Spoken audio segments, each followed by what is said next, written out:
এই যে CMOS inverter design করব। এই LTspice সফটওয়্যারটি দেখতে এইরকম। ওপেন করে নিই। তারপর ফাইল থেকে নিউ স্কিমেটিকে যাব। সবগুলো টুল ভিজিবল হবে। কম্পোনেন্ট থেকে প্রয়োজন মতো কম্পোনেন্ট আমরা ব্যবহার করব। প্রথমেই CMOS ইনভার্টারের জন্য একটি PMOS এবং একটি NMOS লাগবে। প্রথমেই কিবোর্ডে PMOS লিখে PMOS নিচ্ছি। PMOS এর ক্ষেত্রে আমরা PMOS এর পজিশন ঠিক করে নেওয়ার জন্য দুইবার রোটেট করব। তারপর একবার মিররে ক্লিক করব। PMOS এর পজিশন ঠিকঠাক হয়ে যাবে।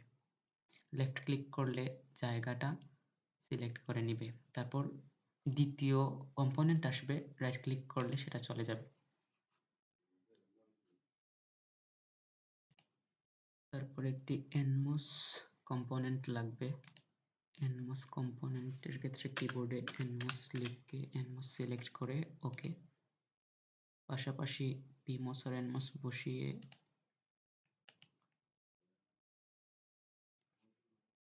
এখন লাগবে ভোল্টেজ ইনপুট। সবগুলোই আমরা কম্পোনেন্ট থেকে পাবো।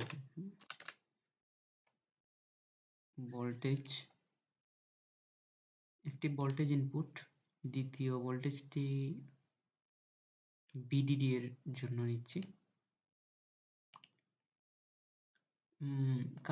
মাউস অথবা কার্সরে পজিশনটা ঠিক করে নেওয়ার জন্য মাউসে আপ ডাউনে আপনি ঠিকঠাক পজিশন নিয়ে নিতে পারেন। তারপর ওয়্যার দিয়ে ওয়্যার কানেকশনটি করে নিব।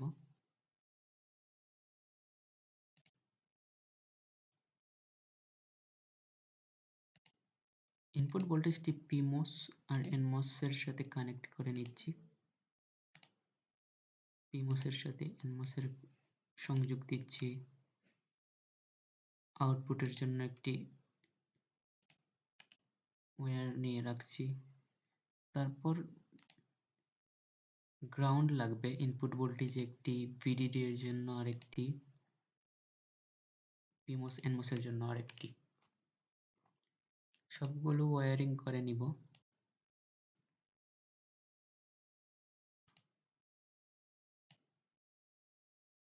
LTspice সফটওয়্যারটি সার্কিট ডিজাইনের জন্য আমার কাছে অনেক ভালো লাগার। মাউসে আপনি পজিশনটা দেখে নিতে পারেন। VDD এর ওয়্যারিংটা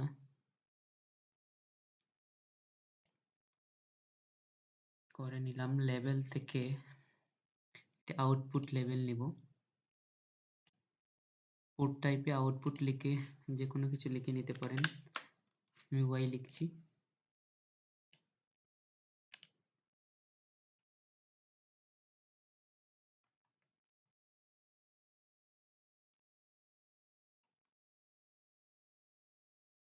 পজিশনটি আপনি ইচ্ছে মতো যে কোনো দিকে নিয়ে দেখে নেবেন। আমাদের সার্কিট ডিজাইনটি সম্পন্ন হলো। তারপর ইনপুট ভোল্টেজের পালস জেনারেটরের ক্ষেত্রে ইনপুট ভোল্টেজে রাইট ক্লিক করলে আপনি সরাসরি ভ্যালু দিতে পারবেন। আমি পালস দিয়ে দেখাচ্ছি।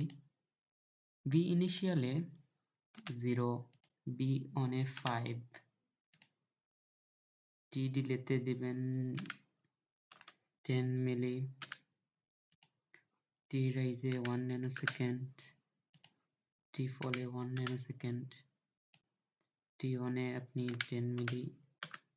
সামঞ্জস্য করবেন, শুধু পিরিয়ডটা হবে এর দ্বিগুণ, 20 মিলি। ইনপুট ভোল্টেজটি সেট আপ হয়ে গেল। VDD এর ক্ষেত্রে শুধু 5 ভোল্টেজ দিয়ে সার্কিটটি অন সিমুলেশন করে নিতে পারবেন। তারপর দেখার জন্য সুন্দর দেখতে পারবেন আপনি মুভ থেকে পালস ভ্যালুটি সরিয়ে নিতে পারবেন।